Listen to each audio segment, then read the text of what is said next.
प्रथमतः मु बाहर आसली मुझे कहीपरि कौन अभियोग तंकर द्वितीयतः मु आपण मैंने समस्त हाथ जोड़ी गोटे छोटिया प्रश्न पचार चाहूँगी आज्ञा मो पिता देह बिल्कुल भल ना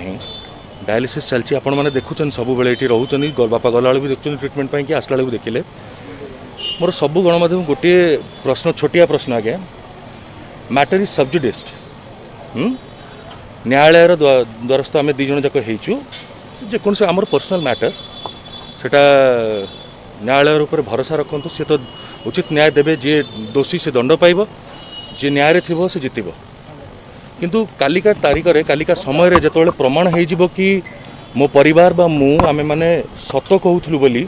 एवं प्रत्येकटी कथा आमर सत एवं आम सामने जो अभियोग सब आसे सब मिछ बोली आउ वर्तमान